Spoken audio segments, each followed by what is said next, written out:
Saya prihatin, saya sedih dengan kenyataan bahwa banyak kekayaan kita yang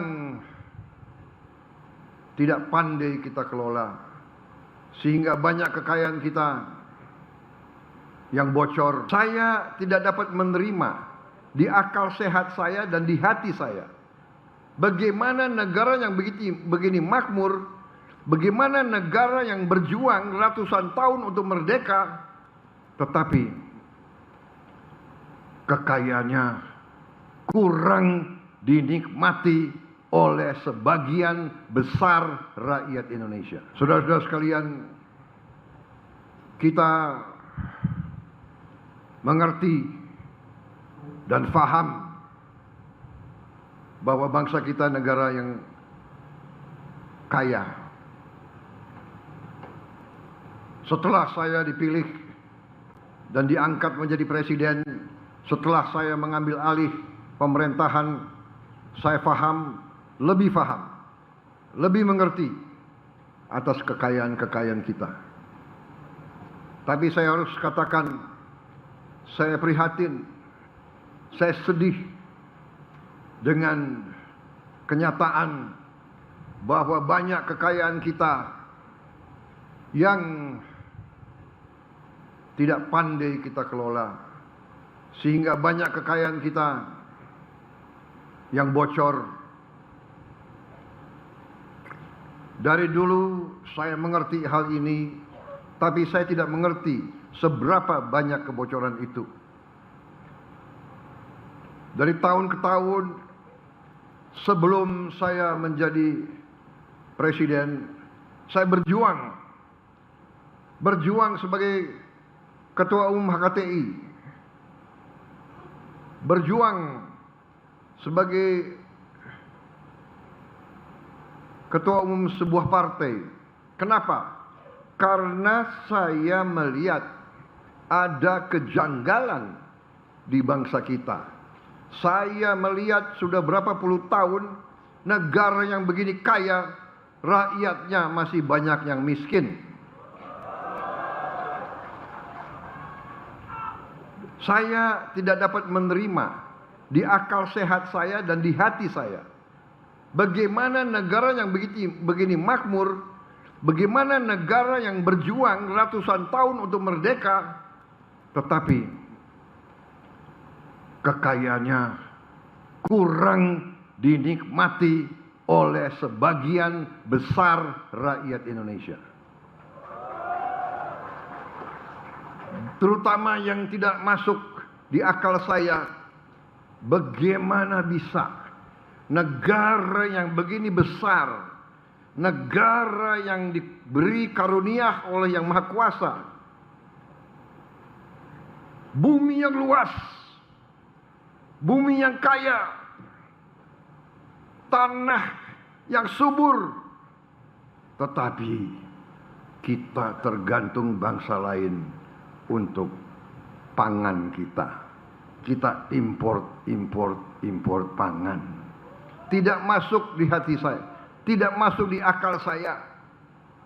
Saya memang bukan orang pintar, saya tidak punya gelar profesor, tapi saya bisa melihat yang benar dan yang tidak benar.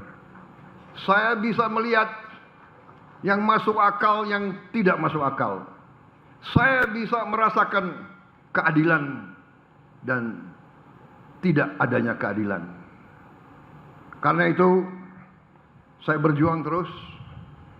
Saya dituduh mau jadi diktator, saya dituduh mau berkuasa, saya dituduh mau kudeta. Tetapi saya sejak muda saya bersumpah sebagai prajurit adalah prajurit dari Tentara Nasional Indonesia. TNI adalah tentara rakyat. TNI lahir dari rakyat. Waktu kita berjuang, kita diberi makan oleh rakyat Indonesia. Waktu kita menyatakan kemerdekaan, waktu kita menyatakan kemerdekaan tanggal 17 Agustus 1945, tidak ada anggaran, belum ada Kementerian Keuangan, belum ada pajak, belum ada bea cukai. Siapa yang biayai pejuang-pejuang? Siapa yang mendukung perang kemerdekaan? Yang mendukung perang kemerdekaan adalah rakyat Indonesia. Yang memberi makan kepada tentara, pejuang-pejuang adalah para petani Indonesia. Kita tidak bakal merdeka tanpa jasa para petani kita, saudara-saudara sekalian. Saudara-saudara sekalian, saya masuk tentara tahun 70. Tahun 70.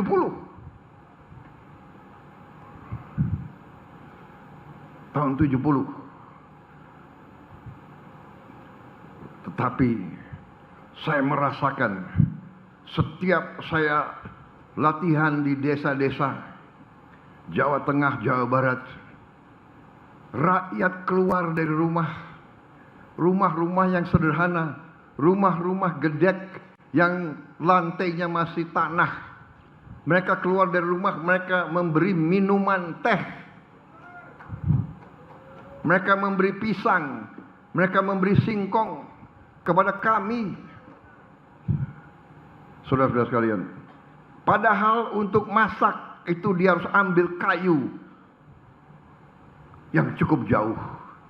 Dia harus ambil air yang cukup jauh. Begitu cintanya rakyat kepada tentara.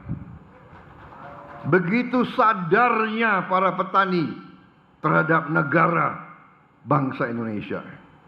Para petanilah yang paling setia, yang paling loyal, dan yang paling merah putih di Republik Indonesia ini, saudara-saudara.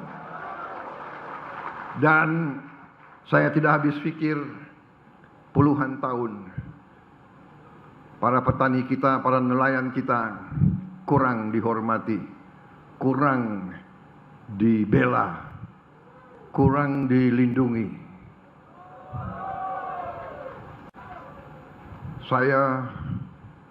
Waktu saya berhenti dari tentara, saya merasa dihormati, saya merasa terhormat.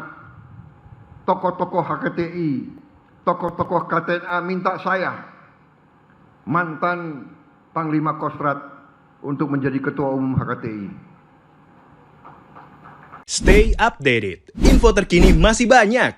Jangan lupa subscribe, like, dan share YouTube official OKZone. Dan selengkapnya ada di okezone.com.